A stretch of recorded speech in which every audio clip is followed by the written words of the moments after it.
Hello everyone, welcome back to my channel.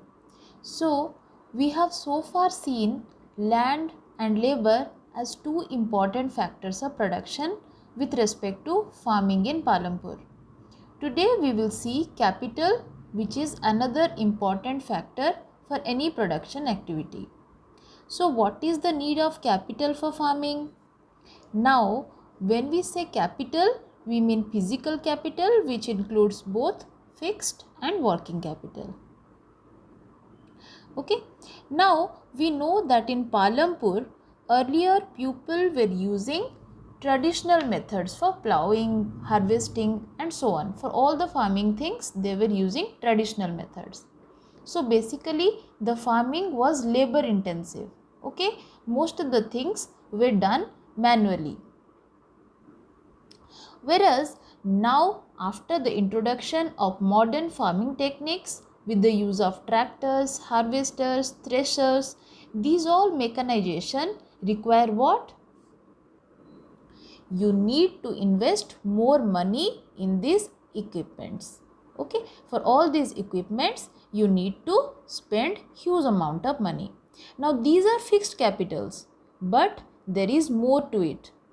Here, modern farming method use high yield variety seeds, pesticides, fertilizers. You need lot of water for which you need to pay for the electricity.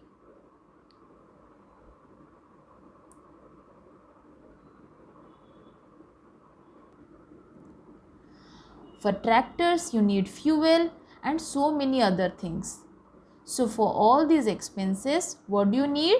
You need your working capital, which is much more money as compared to earlier.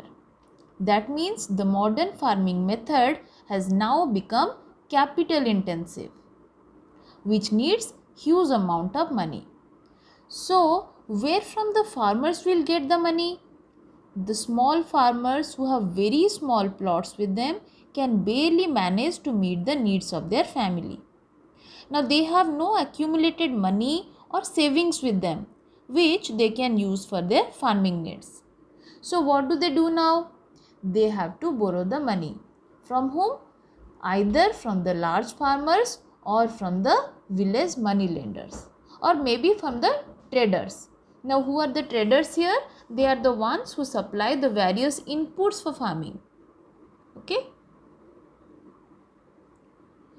So now when the small farmers borrow the money, they also have to return the same. Okay, and that too along with a rate of interest which is very high. Now you might think, why don't they borrow money from the banks? The answer is simple. Because they have no collateral, means no asset to use as a guarantee to get the loan from the banks. And also they are most of the time ignorant about the ongoing interest rates and how they are being charged with high interest rates by these village money lenders or traders, or maybe the large farmers. Now in this context, you have a small story in your book about Savita, who is a small farmer. Okay, how she is badly trapped by a large farmer called Tejpal Singh. Now Savita, who is a small farmer with just 1 hectare of land with her, she needs at least 3000 rupees for her working capital needs. Okay, like buying seeds, fertilizers, pesticides, for the repairing of her instruments, for the irrigation expenses and so on. Okay, for the working capital needs, she has estimated that she needs at least 3000 rupees. Now this is a huge amount for her to have readily available, right? Because she is a very small farmer with no or very less savings, maybe no savings at all. Okay, so she decides to borrow this money from Tejpal Singh, who is a large farmer. Now, why do you think Tejpal Singh or even any trader, any village money lender for that matter, will lend her the money? Well, they are not here for public welfare, right? They do this for their profit. How? See, here Tejpal Singh agrees to lend her the 3000 rupees she needs. That is for 4 months.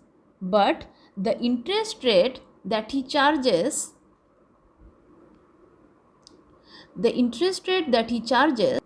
is a huge 24%.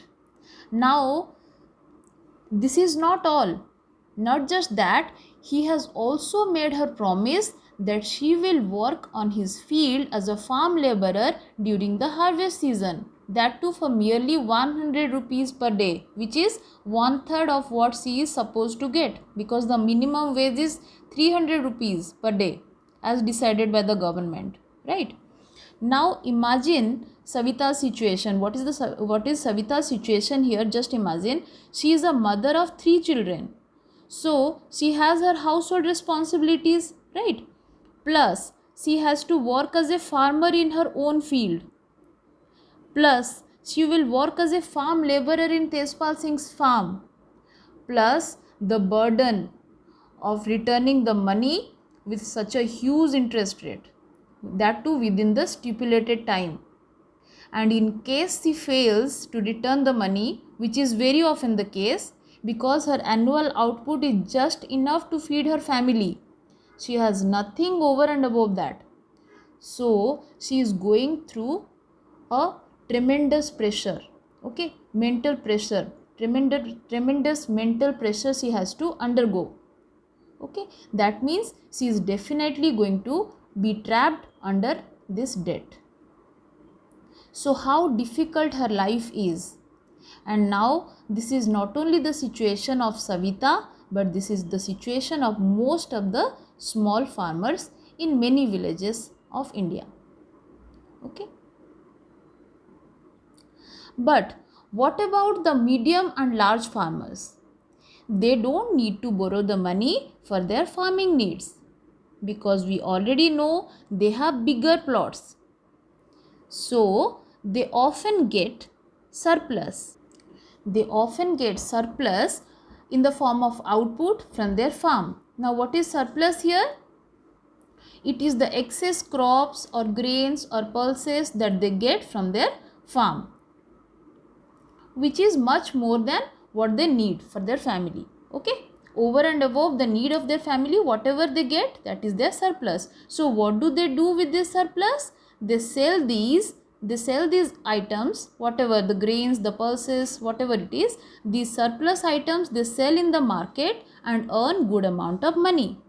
This becomes their savings, which they can use for their capital needs in future, both fixed and working capital needs, right? Now we'll read more about it in the next session. Okay. Now, so basically these medium and large farmers do not have to borrow money for their capital needs, and hence they don't have to undergo the physical and mental trauma that these small farmers have to go through, like Savita. Okay. So we'll stop here today. See you in the next session. Till then, keep learning, keep growing. Bye bye.